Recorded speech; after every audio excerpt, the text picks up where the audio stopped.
Syria প্রসঙ্গে ইসরায়েলের সঙ্গে যোগাযোগ করেছেন তুরস্কের প্রেসিডেন্ট রজব তাইয়েব এরদোগান। এমনটি দাবি করেছে ইসরায়েলের বেশ কয়েকটি গণমাধ্যম। তবে তা ভিত্তিহীন ও উদ্দেশ্য প্রণোদিত বলে স্পষ্ট জানিয়ে দিয়েছে তুরস্ক। ইসরায়েলি গণমাধ্যমগুলোর অপপ্রচারের বিষয়ে গত মঙ্গলবার একটি বিবৃতি দিয়েছে তুর্কি প্রেসিডেন্টের যোগাযোগ অধিদপ্তর। বিবৃতিতে বলা হয়, ইসরায়েলের সাথে সকল ধরনের কূটনৈতিক সম্পর্ক ছিন্ন করেছে তুরস্ক। সিরিয়াতে হামলার বিষয়ে ইসরায়েলের সঙ্গে কোনো ধরনের যোগাযোগ করেনি president Recep Tayyip Erdogan. Israeli গণমাধ্যমের এসব দাবি ভিত্তিহীন। বিবৃতিতে আরও বলা হয়, ইসরায়েলের বিষয়ে আমাদের পররাষ্ট্রনীতি এখনও অপরিবর্তনীয়।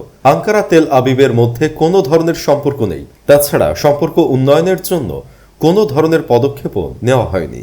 ইতিহাসে প্রথমবারের মতো সিরিয়ার কেন্দ্রীয় ব্যাংকের দায়িত্ব দেওয়া হয়েছে একজন নারীকে।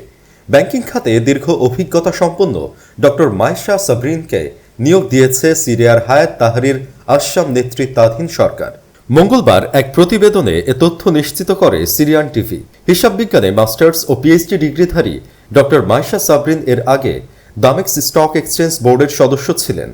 এরপর সিরিয়ার কেন্দ্রীয় ব্যাংকের পরিদর্শন বিভাগের প্রধান হিসেবেও দায়িত্ব পালন করেছেন তিনি। সর্বশেষ কেন্দ্রীয় ব্যাংকের ডেপুটি গভর্নরের দায়িত্ব পালন করছিলেন ডক্টর মাইশা সাবরিন। সিরিয়া বিপ্লবের পর আসাদ সরকারের গভর্নর ইসাম হোসাইমিয়াকে সরিয়ে তাকে নিয়োগ দিল হায়াত তাহরির আশাম নেতৃত্বাধীন সরকার। নতুন বছর উপলক্ষে শান্তির বার্তা দিয়েছেন তুরস্কের প্রেসিডেন্ট রজব তাইয়েব এরদোগান। গতকাল রাতে এক ভিডিও বার্তায় তুরস্কের জনগণকে নববর্ষের শুভেচ্ছা জানান তিনি। এতে তুরস্কের অস্তিত্বের জন্য হুমকি কুর্দি সন্ত্রাসীদের বিরুদ্ধে কঠোর ব্যবস্থা নেওয়ার প্রত্যয় ব্যক্ত করেন এরদোগান। তিনি বলেন, সন্ত্রাসীদের বিরুদ্ধে কঠোর ব্যবস্থা নেবে তুরস্ক। আমাদের দীর্ঘদিনের স্বপ্ন তুরস্ক ও এই অঞ্চলকে সন্ত্রাসী মুক্ত করা। আশা করি এবার তা বাস্তবে রূপ নেবে। এ লক্ষ্যে আমরা কঠোর পরিশ্রম করছি।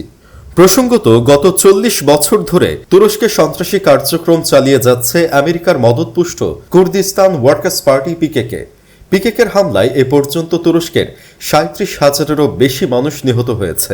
ভিডিও বার্তায় নিহত হওয়া ব্যক্তিদের আত্মার মাগফিরাত কামনা করেন এরদোগান। চলতি সপ্তাহে তুরস্কের সন্ত্রাস বিরোধী অভিযানে দেশটির সরকারকে সমর্থনের ঘোষণা দিয়েছেন সন্ত্রাসী গোষ্ঠী পিকেকের একজন শীর্ষ নেতা। এ বিষয়টি উল্লেখ করে এরদোগান বলেন, সন্ত্রাসী সংগঠনটি একটি নির্দিষ্ট জায়গায় সীমাবদ্ধ হয়ে পড়েছে। আশা করি 2025 সালের মধ্যেই তুর্কি জনগণকে আমরা বড় ধরনের সুসংবাদ দিতে পারব।